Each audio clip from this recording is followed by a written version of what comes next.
পরীক্ষায় ভালো রেজাল্ট কি শুধু মুখস্থ করলেই আসে নাকি সত্যিকারের সাকসেস তখনই আসে যখন একটা স্টুডেন্ট বুঝে বুঝে শেখে? আসলে অনেক শিক্ষার্থী পরীক্ষার আগে অনেক কিছু মুখস্থ করে, এটাতে অনেকে ভালো নাম্বার পায়, ভালো রেজাল্ট করে, পরবর্তীতে দেখা যায় সেটা খুব একটা কাজে লাগে না, সেগুলো কিছুদিন পর ভুলে যায়, কারণ শেখাটা ছিল মুখস্থ নির্ভর, বোঝার ভিত্তিতে নয়। তো দীর্ঘমেয়াদে দেখায় সফল হতে চাইলে আপনাকে কনসেপ্টটা ভালোভাবে বুঝে শেখার অভ্যাস গড়ে তোলা জরুরি। তো আজকে টিউশন বিডি শিক্ষক শিক্ষার্থী এবং অভিভাবক সিরিজের 126তম পর্বে কথা বলবো যে মুখস্থ করে শেখা নাকি বুঝে শেখা কোনটা বেশি কার্যকর। তো এটা সবাই জানেন, এটা একদম কমন একটা ব্যাপার যে বুঝে শেখা বেশি গুরুত্বপূর্ণ, মুখস্থটা সাময়িক, বোঝাটা দীর্ঘস্থায়ী। মুখস্থ করার তথ্য দ্রুত ভুলে যায় মানুষ, কিন্তু যেটা বুঝে মানুষ সেটা অনেকদিন মনে থাকে এবং এর আশেপাশে অনেকগুলো ডালপালা বের হয়।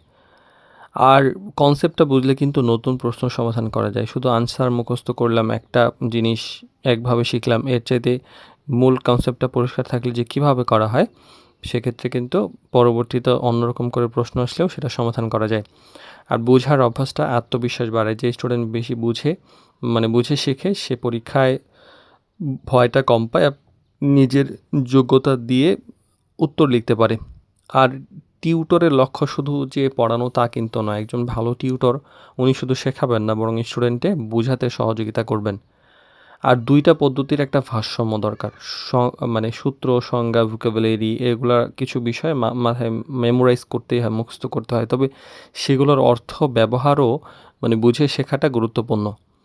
আর মুখস্থ করা পরীক্ষার জন্য সাময়িকভাবে আপনার ভালো হইতে পারে, কিন্তু লং রানে বা আ আপনি যখন ভবিষ্যতে চিন্তা করবেন, তখন যে বোঝার মাধ্যমে যে শেখে তার চিন্তাশক্তি, আত্মবিশ্বাস দীর্ঘমেয়াদে একটা সফলতার দ্বার বেশি খুলে দেয়। তার জন্য অনেক কিছু সহজ হয়।